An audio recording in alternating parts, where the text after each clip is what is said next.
ప్రభు నామమునకు మహిమ కలుగును గాక.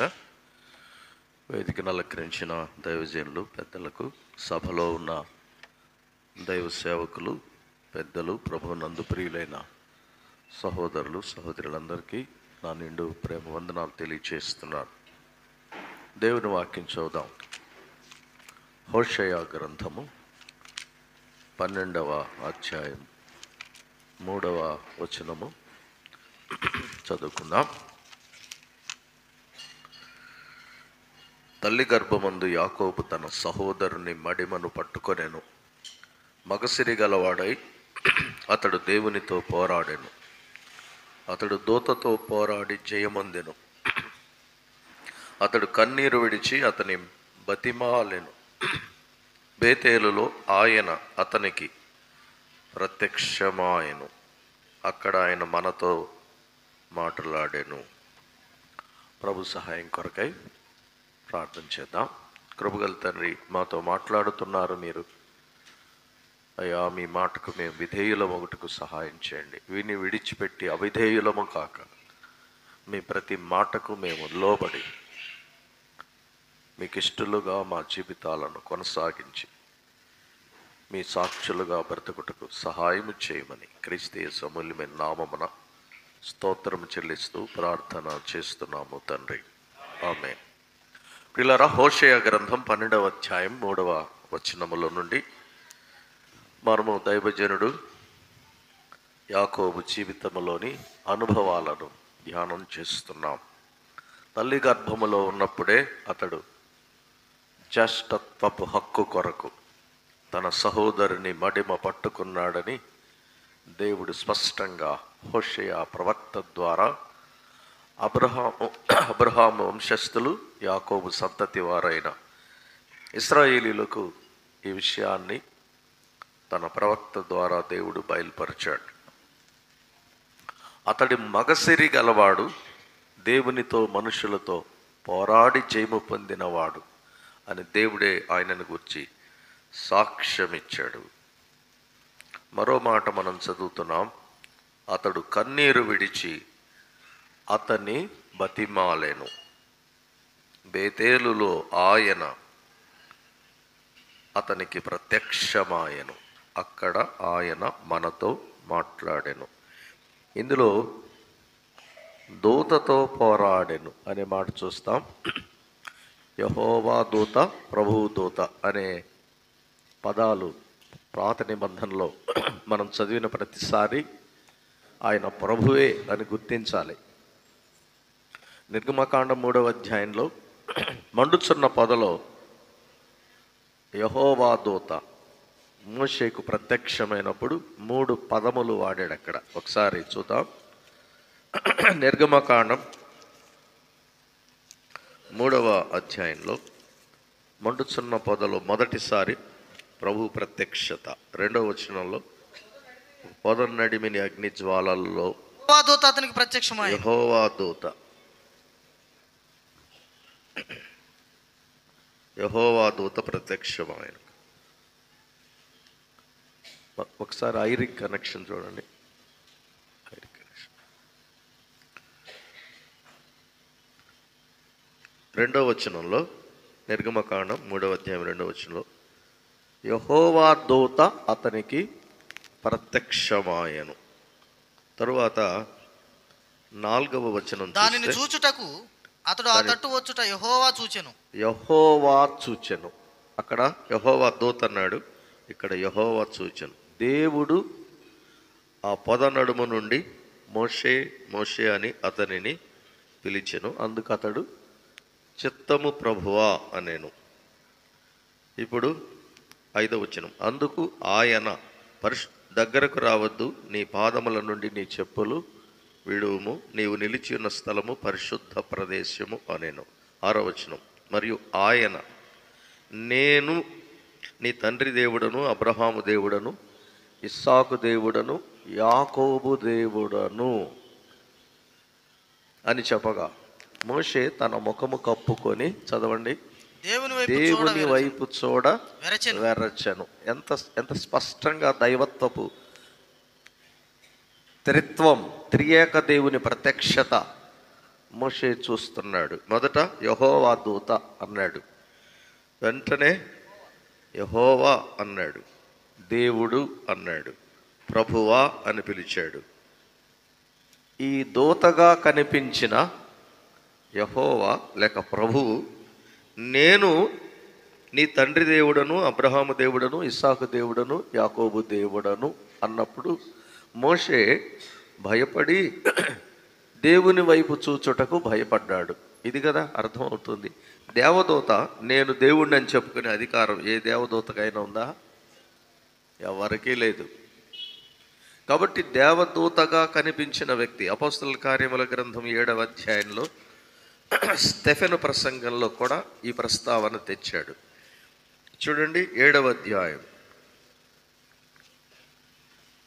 30వ వచనము నుండి. 40 ఏండ్లైన పిమ్మట సీనాయి పర్వత అరణ్యమందు ఒక పొదలోని అగ్నిజ్వాలలలో ఒక దేవదూత అతనికి కనబడెను. మోషే చూచి ఆ దర్శనమునకు ఆశ్చర్యపడి దాన్ని నిదానించి చూచుటకు దగ్గరకు రాగా, నేను నీ పితరుల దేవుడను, అబ్రహాము, ఇస్సాకు, యాకోబుల దేవుడునని ప్రభు వాక్కు వినబడెను గనుక మోషే వణికి నిదానించి చూచుటకు తెగింపలేదు. అందుకు ప్రభువు, నీ చెప్పులు విడుము, నీవు నిలిచి ఉన్న చోటు పరిశుద్ధ భూమి. ఐగుప్తులో ఉన్న నా ప్రజల దురవస్థ నేను నిదానించి చూచి తిని వారి మూలుగు వింటిని, వారిని విడిపించుటకు దిగి వచ్చి ఉన్నాను. రమ్ము, నేనిప్పుడు నిన్ను ఐగుప్తునకు పంపుదునని అతనితో చెప్పాను. అధికారిని గాను తీర్పరిని గాను నేను నియమించిన వాడెవడని వారు నిరాకరించిన ఈ మోషేను అతనికి పొదలో కనబడిన దేవదూత ద్వారా దేవుడు అధికారిగాను విమోచకునిగాను నియమించి పంపెను. ద్వారా, దేవదూత ద్వారా, ఆయనే ప్రభు అయిన క్రీస్తు. ఇప్పుడు మీకు అర్థమైంది కదా, నేను అని పలికేటువంటి వాడు దేవుడే. కాబట్టి ఇక్కడ యాకోబుకు బేతేలులో ప్రత్యక్షమైన నరుడు కేవలము దూత కాదు, నేను దేవుణ్ణు అని చెప్పుకున్నాడు. పితరుల దేవుడును, నా జనుల దురవస్థను చూచి వచ్చాను. కాబట్టి చాలా సందర్భాలు ఉంటాయి. ఇక్కడ మనకి యాకోబుకు కనిపించిన వ్యక్తి ప్రభువే, ఒక నరుడు అనేటువంటి ప్రస్తావన చూసాం. ఇక్కడ ఆయన అనే మాట 3వ వచనం చివరిలో చదువుతాం. అతడు కన్నీరు విడిచి అతని బతిమాలెను. అతని అంటే ప్రభువును పట్టుకొని బ్రతిమలాడుచున్నాడు. బేతేలులో ఆయన అన్నాడు. మళ్ళీ ఇప్పుడు ప్రభు అయిన క్రీస్తు అతనికి ప్రత్యక్షమాయను. అక్కడ ఆయన ప్రభువు మనతో మాట్లాడెను. కాబట్టి యాకోబు ప్రభు ప్రత్యక్షత పొందినవాడు. 20 సంవత్సరాలు సిరియా దేశంలో లాబాను యొద్ద కొలువు పూర్తి చేసుకుని తిరిగి వస్తున్న ఒక రాత్రిలో జరిగిన సందర్భం. ఇక్కడ మనం గమనించాల్సిన ఒక ప్రాముఖ్యమైన అనుభవం ఏంటంటే, మనుషులెవ్వరికీ కనిపించని ఒక అనుభవాన్ని దేవుడు మాత్రమే చూశాడు. అనగా యేసుక్రీస్తు మాత్రమే యాకోబులో కనుగొన్న సత్యం ఒకటి ఉంది. చెప్తారా? పెన వేసుకున్నాడు, కాళ్ళు పట్టుకున్నాడు, బతిమాలుకున్నాడు. నీవు నన్ను దీవించితే గాని నేను నిన్ను విడవనని బతిమాలుకున్నాడు. ఇవన్నీ మనకు తెలిసిన విషయాలే. కానీ నీ క్రియలను నేను 19వ వచనం, నేను ప్రేమించు వారందరినీ గద్దించి శిక్షించుచున్నాను గనుక నీవు ఆసక్తి కలిగి మారు మనసు పొందు. సంఘానికి హెచ్చరిక ఇది. విశ్వాసులు కూడా మారు మనసు పొందాలి. రక్షింపబడిన వారు మారు మనసు పొందాలి. సంఘము దిద్దుకోవాలి. ఏ ఏ విషయాల్లో ప్రభువుకు విరోధంగా నీ జీవితం దూరం అవుతోందో నీకు మాత్రమే తెలుసు, ప్రభువుకు మాత్రమే తెలుసు. నీ మీద తప్పు ఒకటి మోపుతున్నానన్నాడు ఆయన, వ్యక్తిగతంగా కూడా. ఎంత మంచి దేవుడు అంటే ప్రభు, నేను ప్రేమించు వారందరినీ గద్దించి శిక్షిస్తున్నాను. ఆయన గద్దింపులో ప్రేమ. ఈ గద్దింపు మనల్ని ప్రేమించి, ఆయన శిక్షించడంలో కూడా ప్రేమ. కారణం ఏంటి? మనం నశించకుండా మరలా ఆయన మహిమలో, ఆయన ప్రేమలో మనం కొనసాగడం కొరకే. ఆయన గద్దింపు ప్రేమతో కూడింది, ఆయన శిక్ష కూడా ప్రేమతో కూడింది. ఆసక్తి కలిగి మారు మనసు పొందుము. ఇదిగో తలుపునద్ద నిలుచుండి తట్టుచున్నాను. ఎవడైనా నా స్వరం విని తలుపు తీస్తే నేను అతని యొద్దకు వస్తాను, అతనితో నాతో కూడా అతడు భోజనము చేయదు. నేను జయించాను, మరణము జయించాను, లోకము జయించాను, నా తండ్రి సింహాసనం ముందు కూర్చున్నాను. జయించు అని నాతో కూడా నా సింహాసనం ముందు కూర్చుండనిచ్చేదను. ఏశావుకు అవకాశం దొరకలేదు. ఫిలిప్పీ పత్రిక 3వ అధ్యాయం, ఫిలిప్పీ పత్రిక 3వ అధ్యాయం 18-19 వచనములు చదువుతున్నాను. అనేకులు క్రీస్తు శిలువ, నేను చదువుతున్నా బాబు చూడండి. అనేకులు క్రీస్తు శిలువకు శత్రువులుగా నడుచుకొనుచున్నారని వీరిని గురించి మీతో అనేక పర్యాయములు చెప్పి ఇప్పుడును ఏడ్చుచు చెప్పుచున్నాను. ఓ దైవజనుడు, అపోస్తలుడు, క్రైస్తవ సంఘాల్లోనే క్రీస్తు శిలువకు శత్రువులు ఉన్నారు. మొదటి శతాబ్దంలో పౌలు సువార్త సేవ అనుకుంటున్నారు. ప్రభు ఏం చెప్తున్నాడు? నా శిలువకు శత్రువులు సంఘంలోనే ఉన్నారు, జాగ్రత్త. ఆ శిలువ శత్రువు నీవే అయితే ఈరోజు ప్రభు మాట్లాడుతున్నాడు, ప్రభువుకు లోబడమని. ఏ విషయంలో? చదువుదాం చూడండి. నాశనమే వారి అంతము, వారి కడుపే వారి దేవుడు, వారు తాము సిగ్గుపడవలసిన సంగతులు యందు అతిశయపడుచున్నారు, మనస్సుంచుచున్నారు, అతిశయపడుచున్నారు. భూ సంబంధమైన వాటి యందే మనస్సుంచుచున్నారు. ఏశావు కనిపిస్తున్నాడా మీకు ఈ మాటల్లో? కడుపే వారి దేవుడు. ఏశావుకు కడుపే దేవుడు అయ్యాడు ఒక్క పూట కూటి కోసం. చూసారా చాలామంది జీవితాలు? క్రీస్తుని నమ్మితే అన్యాయం విడిచిపెట్టాలి, అబద్ధాలు మానేయాలి, మోసాలు మానేయాలి, లంచాలు మానేయాలి. నాశనమే వారి అంతము, వారి కడుపే వారి దేవుడు. తాము సిగ్గుపడాల్సిన విషయాల్లో అతిశయపడుతున్నారు, భూ సంబంధమైన వాటి యందు మనస్సు ఉంచుచున్నారు. అయ్యో, దైవజనుడు ఏడుస్తూ రాశాడు ఈ మాటలు ఫిలిప్పీ సంఘానికి. వారు మారు మనసు పొందట్లేదు, క్రీస్తు శిలువకు శత్రువులు. అంటే అర్థం ఏంటి? నీ పాపము నుండి నిన్ను విడిపించి నిత్య నాశనం నుండి తప్పించడానికి పాపము లేని క్రీస్తు నీ కొరకు శిలువలో నలిగిపోయి చితికిపోయి రక్తం చిందించి ప్రాణం పెట్టాడో ఆ సువార్త నువ్వు నమ్మడం లేదు, అంగీకరించడం లేదు. అదే శత్రుత్వం అంటే. క్రీస్తు సువార్తను అంగీకరించకపోవడం, సిలువ వేయబడి నీ కొరకు ప్రాణం పెట్టి రక్తం కార్చిన క్రీస్తును స్వీకరించడానికి నీవు సిద్ధపడకపోవడం. పాపం చేసినందుకు కాదు ఇప్పుడు నరకానికి వెళ్ళేది, పాపంలో పుట్టినందుకు కాదు నరకానికి వెళ్ళేది. నీ పాపం, నీ శిక్ష అనుభవించి నీకు మహిమను సిద్ధపరిచిన రక్షకుణ్ణి తృణీకరించినందువలన, విసర్జించినందువలన నీవు క్రీస్తు శిలువకు శత్రువుగా దేవుని న్యాయపీఠం ఎదుట, సింహాసనం ఎదుట, ధవళ సింహాసనం ఎదుట నిలబడబోతున్నావు. దైవజనుడు కన్నీళ్లతో, యేసుక్రీస్తు ప్రభువు కూడా కన్నీరు కార్చాడు. ఇలాంటి వారి కొరకేనండి లూకాసు వార్త 19వ అధ్యాయం, లూకాసు వార్త 19వ అధ్యాయం 41. ఆయన పట్టణమునకు సమీపించినప్పుడు దాన్ని చూచి దాని విషయమై ఏడ్చి, నీవును ఈ నీ దినమందైనను సమాధాన సంబంధమైన సంగతులు తెలుసుకున్న ఎడల నీకెంతో మేలు, కానీ ఇప్పుడవి నీ కన్నులకు మరుగు చేయబడి ఉన్నవి. ప్రభువు నిన్ను దర్శించిన కాలము నీవు ఎరుగకుంటివి గనుక గట్టు కట్టి ముట్టడి వేసి అన్ని పక్కల నిన్ను అరికట్టి నీలో ఉన్న నీ పిల్లలతో కూడా నిన్ను నేల కలిపి నీలో రాతి మీద రాయి నిలిచి ఉండనీయని దినములు వచ్చుచున్నవి.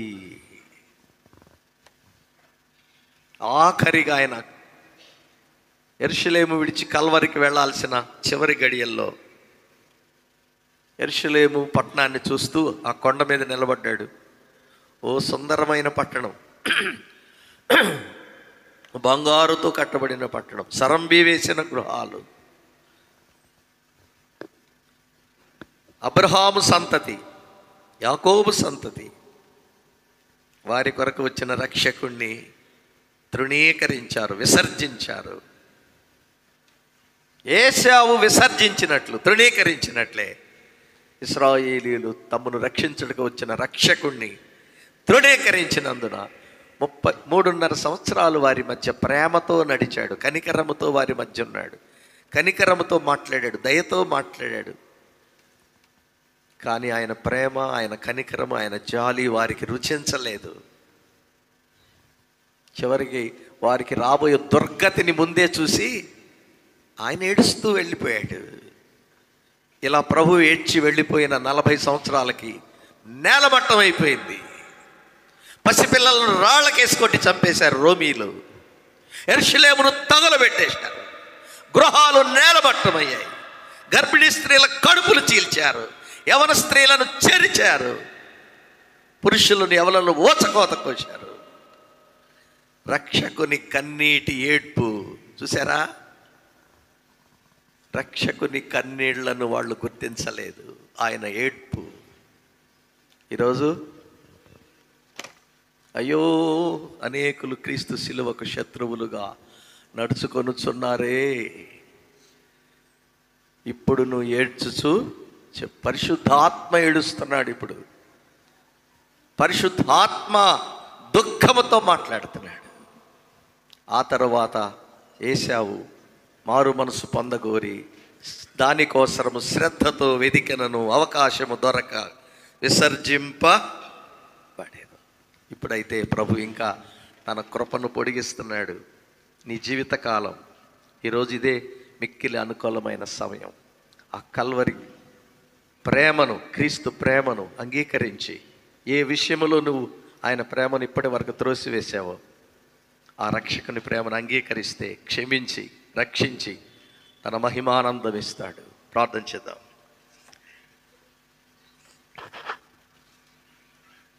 ఒక్క నిమిషం మనలో మనం ఆత్మ పరిశీలన చేసుకుందాం. మీలో ఎవడైనాను దేవుని కృపను పొందకుండా తప్పిపోవునేమో అని, చేదైన వేరు ఏదైనా మొలచి అపవిత్రులైపోవుదురేమో అని,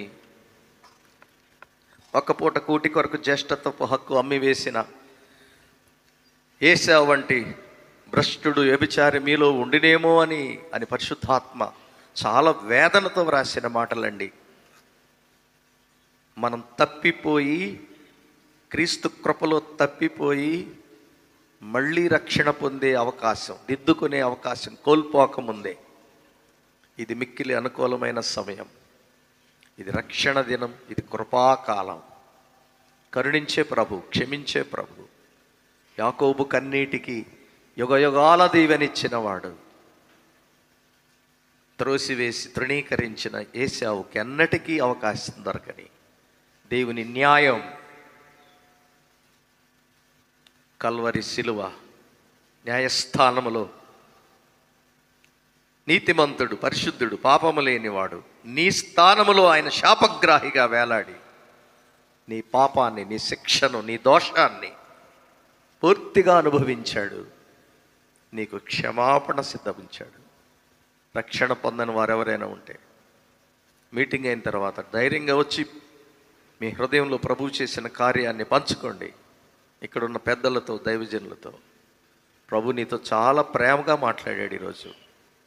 నేను ప్రేమించు వారిని గద్దిస్తూ శిక్షిస్తున్నాను, నేను ప్రేమిస్తున్నాను గనుక ఆసక్తి కలిగి మారు మనసు పొందుమని ప్రభు చాలా ప్రేమతో మాట్లాడుతున్నాడు.